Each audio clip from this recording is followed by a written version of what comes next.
तो hello guys, आपका स्वागत है हमारे channel wish and win academy में। मेरा नाम, अरे छोड़ो, जान पहचान तो होते ही रहेंगे, बाद में देखा जाएगा जान पहचान। तो आज हम पढ़ेंगे क्लास 9 का पार्ट 1 का चैप्टर नंबर 1 जिसका नाम है सेट्स। तो अभी हम सेट्स की स्टार्टिंग करेंगे। तो सबसे पहले हम देखेंगे कि सेट्स का मतलब क्या होता है। सेट्स एक ऐसा सेट है जिसमें वेल डिफाइंड एलिमेंट्स हम लिखते हैं। इसमें ये कलेक्शन ऑफ एलिमेंट्स होता है जो अलग अलग ऑब्जेक्ट्स को एक साथ में लिखने का काम करता है। इस सेट्स में हम various objects, various things, various name of person लिख सकते हैं। तो अभी देखिए अभी हम देखते हैं सेट्स की डेफिनेशन। सेट्स की डेफिनेशन है a well defined collection of distinct object. तो सबसे पहले आप देखिए ये पॉइंट्स, ये वर्ड वेल डिफाइंड का मतलब होता है यहाँ पे एक जो कलेक्शन होता है वो एक सेट्स में प्रॉपरली आता है। वेल डिफाइंड मतलब कोई किसी ऑब्जेक्ट कोई ज़्यादा नहीं होता, कोई कम नहीं होता। जैसे कि हम नंबर, फॉर एग्जांपल नंबर ले लेते हैं तो इसमें वेल डिफाइंड नंबर होते हैं, मतलब कभी नंबर 5 होंगे, कभी 4 होंगे। अब वो आपके ऊपर डिपेंड करता है कि आप कितने नंबर्स उसमें ले सकते हैं। तो अभी हम देखेंगे नेक्स्ट है कलेक्शन का मतलब होता है सबको साथ में एक सेट्स में लिखना। मतलब हम जैसे कि एग्जांपल देख सकते हैं कि हमने सेट एस लिया है जिसमें हमने लिखे हैं नेम ऑफ बॉयज़, जिसमें हमने एक नेम लिखा है राहुल, रोहित और साहिल। ये जो हमारा सेट है, ये सेट है नेम ऑफ बॉयज़। ये एक हमारा सेट है। तो अभी कलेक्शन का मतलब आप समझ गए हो कि हम अलग अलग नेम्स को एक साथ में लिख सकते हैं। मतलब कलेक्शन अलग अलग नेम को, अलग अलग एलिमेंट को साथ में हम लिखते हैं, उसको ही हम बोलते हैं कलेक्शन। और ऑफ, अब इधर देखिए, ऑफ डिस्टिंक्ट ऑब्जेक्ट। अब डिस्टिंक्ट ऑब्जेक्ट का मतलब है डिफरेंट ऑब्जेक्ट।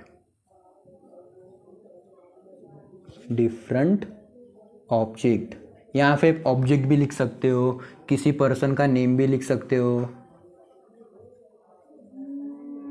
एक्सेट्रा। यहाँ पे हम कुछ भी लिख सकते हैं। जैसे कि अपन डिस्टिंक्ट ऑब्जेक्ट में हम लिखेंगे names of flowers, names of girls. हम इसमें लिख सकते हैं, डिस्टिंक्ट ऑब्जेक्ट में आता है names of cities, names of countries. इस डिस्टिंक्ट ऑब्जेक्ट में हम कुछ भी लिख सकते हैं जो आपके ऊपर डिपेंड करता है आपको क्या लेना है।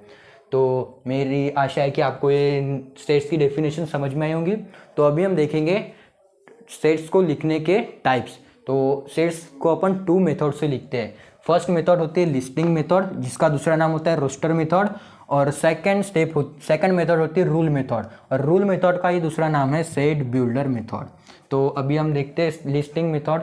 जैसे कि आप पहला एग्जांपल देख सकते हैं, सेट ए जिसमें लिखा है x/x is a letter of the word division.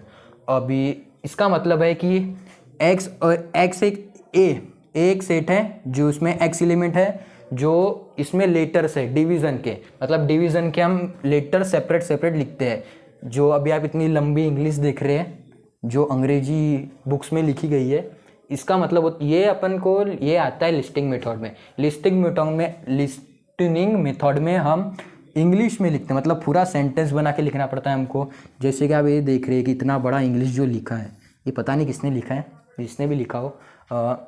देख रहे हैं कि इतनी लंबी इंग्लिश लिखा है उसने।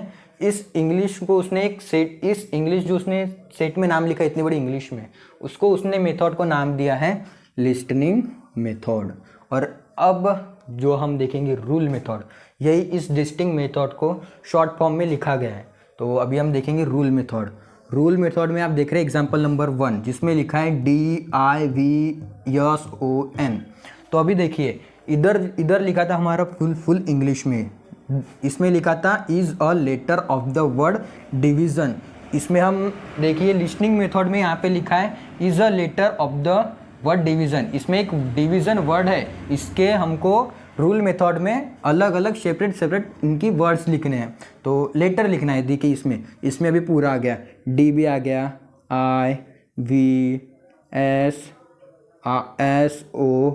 IVSSON। ये देखिए ये हो गए ये हमारे 2 टाइप हो गए। ये हो गए हमारे लिस्टिंग मेथड और ये हो गया हमारे रूल मेथड। अभी आप सोच रहे होंगे कि यहाँ पे आई 3 बार दिया है और हमने रूल मेथड में सिर्फ आई एक ही बार लिखा है। लेकिन आपको ये पता होना चाहिए कि रूल मेथड, लिस्टिंग मेथड में एक वर्ड जितनी बार भी रिपीट होता है, देखिए जैसे कि हम देख रहे हैं कि यहाँ पे आई 3 बार रिपीट हुआ है, तो इसको हम एक ही बार लिखते हैं। जैसे कि आप यहाँ पे देख रहे हैं कि आई सिर्फ एक ही बार लिखा है, ठीक है। अगर यहाँ पे हम लिस्टिंग मेथड्स में सेट्स ऑफ नंबर लेते हैं, जैसे कि 1 2, जैसे यार ये लिस्टिंग, सॉरी मैं जो एग्जांपल बोल रहा था ये रूल मेथड का था।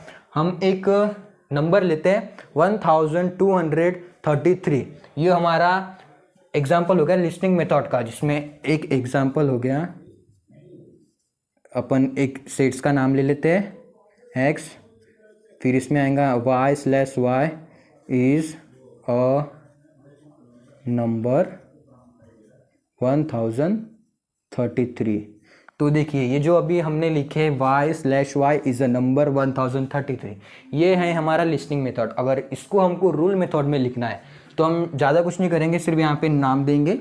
सेट का नाम था हमारा, सेट का नाम हमने लिखे थे x, तो x equals to bracket 1 0 and 3। अभी देखिए ये हमारा जो नंबर 3 है ये 2 बार आया है। अगर यहाँ पे समझ लिए नंबर 3 बार आता, 3 बार 4 बार, चाहे कितनी बार भी आता है, ये इन्फिनाइट बार भी आता है इस वर्ड में, तो हम 3 को सिर्फ एक ही बार लिखते। क्यों? क्योंकि ये रूल मेथड के एक रूल है, रूल मेथड का ही रूल है, जिसमें कोई भी नंबर या कोई भी अल्फ़ाबेट बार बार रिपीट हो रहा है फिर भी हम उसको एक ही बार लिखेंगे।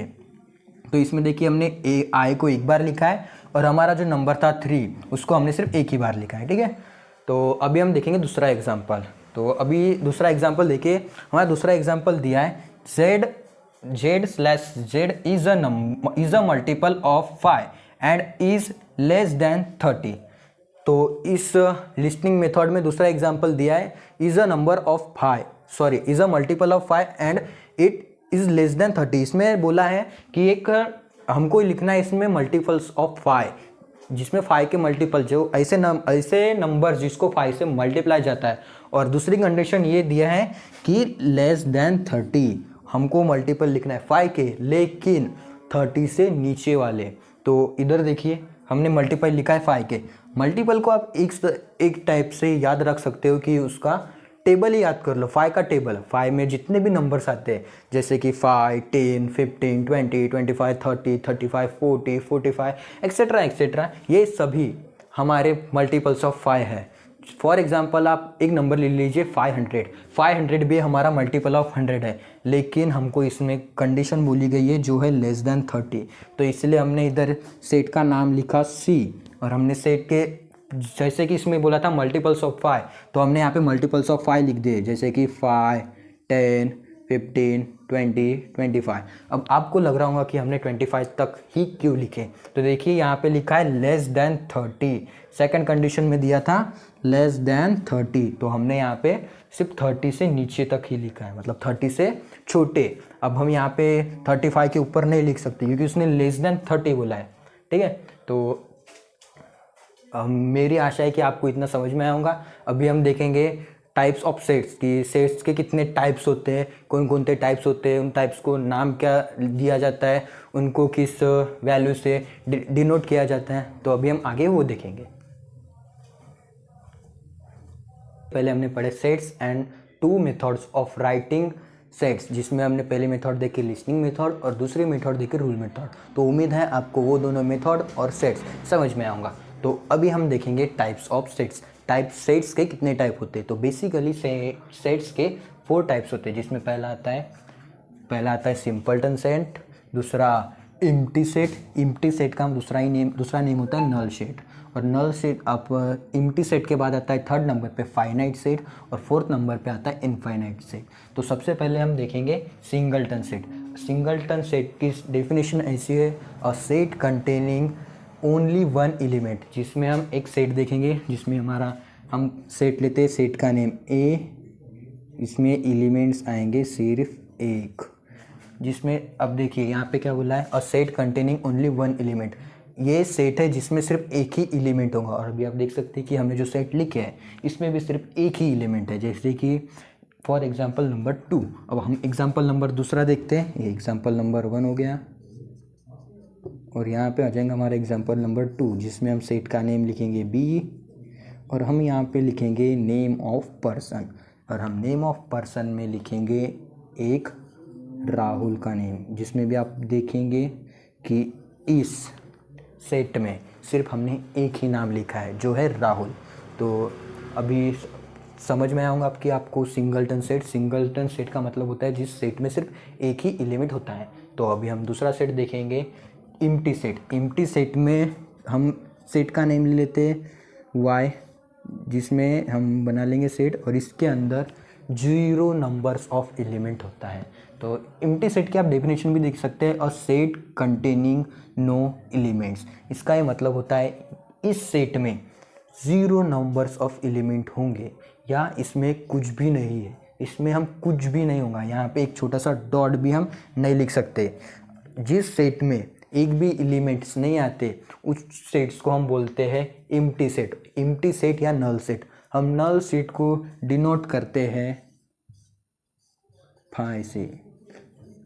अभी मैं इसको फाई बोलता, आपको जो बोलना है बोलो, लेकिन ये है हमारा नल सेट को लिखने का एक तरीका। तो अगर आप सेमेस्टर में क्वेश्चंस देखेंगे, आपके सेमेस्टर पेपर्स में क्वेश्चन देखेंगे कि आपको बहुत बार एम्प्टी सेट नहीं दिया रहेगा, वहाँ पे क्वेश्चन में आपको ये फाई दिया रहेगा ताकि आपको पेपर हार्ड लगे, कन्फ्यूजिंग लगे। इसके लिए आपको क्वेश्चन में एम्प्टी सेट्स को जिस लेटर से अपन डिनोट करते हैं वो आपको पेपर में दिया जाएगा। तो अभी हम देखेंगे थर्ड टाइप, जिस थर्ड टाइप में है हमारा फाइनाइट सेट। फाइनाइट सेट की डेफिनेशन ऐसे आती है, a set having a limited numbers of element. इसमें हम एक सेट लेते हैं, जैसे कि हम नेम्स ऑफ पर्सन ले लेंगे, numbers, sets of numbers, sets of flowers name, sets of animals name, sets of birds name. हम वेरियस सेट्स ले सकते हैं जिसमें सिर्फ कुछ लिमिटेड नंबर ही रहेंगे। जैसे कि लिमिटेड नंबर्स में आप ले सकते हैं, लिमिटेड नंबर में हम लिखेंगे 5, 7, 8। इसमें हम जो इस सेट्स में एलिमेंट लिखे रहेंगे उसको हम काउंटेबल कर सकते हैं। जैसे कि एग्जांपल में आप देख लीजिए, Z इक्वल्स टू हम यहाँ पे लिखेंगे अल्फ़ाबेट्स में हम लिखेंगे सिर्फ नंबर्स, मतलब 6 alphabets, 1, 2, A, B, C, D, E and F। अभी देखिए जो अभी हमने सेट लिखा है सेट Z, इसमें देखिए हमने सिर्फ 6 अल्फ़ाबेट लिखा है। इस 6 अल्फ़ाबेट को हम काउंट कर सकते हैं। तो फाइनाइट सेट में जो एलिमेंट्स आते हैं उसको हम काउंट कर सकते हैं। अभी हम नेक्स्ट सेट देखेंगे जिसका नाम है इनफाइनाइट सेट। अभी देखिए इनफाइनाइट सेट में बोला है a set having unlimited elements. Unlimited का मतलब है इसमें जो एलिमेंट्स रहेंगे उनकी कोई भी लिमिट नहीं रहेंगी। यहाँ पे जो भी एलिमेंट्स, जो भी कुछ भी दिया हो इस सेट्स के अंदर वो हम कभी भी काउंट नहीं कर सकते। तो अभी हम एक देख लेते हैं कि इसमें एग्जांपल में होगा b इक्वल्स टू, जैसे कि यहाँ पे हमने अभी देखिए अगर हम यहाँ पे लेटर्स लिखेंगे तो अल्फ़ाबेट्स लिखेंगे, अल्फ़ाबेट्स भी हमारे 26 तक ही आते हैं जो कि हम काउंट कर सकते हैं। तो हम कुछ ऐसे वर्ड सिर्फ नंबर्स है जिसको हम कभी काउंट नहीं कर सकते। तो अभी हम यहाँ पे लिखेंगे नंबर्स। इनफाइनाइट सेट में आता है, एग्जांपल में लिखेंगे 1, 2, 3, 4 dash dash dash dash dash dash dash infinite. तो अभी ये इनफाइनाइट मैंने इसलिए लिखा क्योंकि इस सेट्स में जो एलिमेंट आएंगे वो हम कभी भी काउंट नहीं कर सकते, ये अनकाउंटेबल होता है। ठीक है, तो ये है हमारे टाइप्स ऑफ सेट्स। तो हम एक क्विक रिकॉल कर लेते हैं टाइप्स ऑफ सेट्स में। टाइप्स ऑफ सेट्स में पहला आता है सिंगलटन सेट जिसमें सिर्फ एक एलिमेंट होता है, और सेकेंड पे होता है हमारा एम्प्टी सेट जिस सेट्स में कुछ भी नहीं होता, 0 नंबर्स ऑफ एलिमेंट्स होते हैं, उसको हम बोलते हैं एम्प्टी सेट। तो थर्ड पे आता है हमारा फाइनाइट सेट जिसमें जो एलिमेंट्स रहते हैं वो काउंटेबल रह सकते हैं, उसको हम गिन सकते हैं। और लास्ट में आता है हमारा इनफाइनाइट सेट जिसके अंदर जो एलिमेंट प्रेजेंट होते हैं, जैसे कि यहाँ पे आप देख रहे हैं कि इसमें एलिमेंट जो है इनफाइनाइट तक है जो कि हम नहीं गिन सकते। तो ये है आपके टाइप्स ऑफ सेट्स। जल्दी से आप इसका स्क्रीनशॉट ले लीजिए।